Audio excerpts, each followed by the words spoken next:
నమస్తే friends, welcome to my channel simply Sailu. ఈరోజు మనం ఆంధ్రప్రదేశ్లోని విజయనగరం జిల్లాలో ఉన్న ఒక అద్భుతమైన ఆధ్యాత్మిక మరియు పర్యాటక కేంద్రాన్ని సందర్శించబోతున్నాం. అదే రామనారాయణం శ్రీమద్ రామాయణ ప్రాంగణం. విల్లు మరియు బాణం ఆకారంలో నిర్మించిన ఈ ఆలయం భక్తులనే కాకుండా పర్యాటకులను కూడా విశేషంగా ఆకర్షిస్తోంది. రామాయణ మహాకావ్యాన్ని కళ్ళకు కట్టినట్లుగా చూపించే ఈ ప్రదేశం విజయనగరం నుండి దాదాపు 6 కిలోమీటర్ల దూరంలో కోరుకొండ రోడ్డుకు దగ్గరలో ఉంది. దీనిని ఎన్సిఎస్ చారిటబుల్ ట్రస్ట్ వారు దాదాపు 15 ఎకరాల విస్తీర్ణంలో రామాయణ ఇతివృత్తాన్ని ఆధారంగా చేసుకొని రూపొందించారు. ఉత్తరాంధ్రలోని ప్రముఖ ఆధ్యాత్మిక పర్యాటక కేంద్రాలలో ఇది ఒకటిగా ఎదిగింది. ఈ ఆలయానికి మేము అర్చన చేయించుకోవడం కోసం మార్నింగే వెళ్ళాము. బట్ భక్తుల కోసం ఇక్కడ ఎటువంటి పూజలు జరపబడవు. ఓన్లీ అక్కడ ఉన్న దేవుళ్ళకి పూజలు చేసి పంతులు గారు వెళ్ళిపోతారు. ఇల్లు ఆకారంలో మొదటగా విష్ణు ఆలయం, మధ్యలో ఆంజనేయ స్వామి, చివరగా రామాలయం దర్శనమిస్తాయి.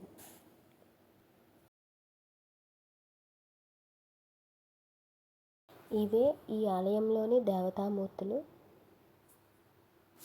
ఇది గోశాల. స్టెప్స్ దిగేటప్పుడు లెఫ్ట్ సైడ్లో ఉంటుంది. రైట్ సైడ్ ఈ అద్భుతమైన నిర్మాణం సరస్వతీదేవి విగ్రహం ఉంటుంది. ఇది ఫౌంటైన్. ఈవినింగ్ టైంలో చాలా అందంగా ఉంటుంది. ఈ టెంపుల్లో ఎవ్రీడే ఈవినింగ్ 6:30, 7:30, 8:30కి లేజర్ షో ఉంటుంది.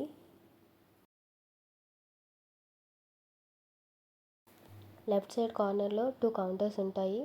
అక్కడే టికెట్స్ ఇస్తారు. అడల్ట్స్కి 40 or 60 రూపీస్, కిడ్స్కి 20 రూపీస్ ఓన్లీ.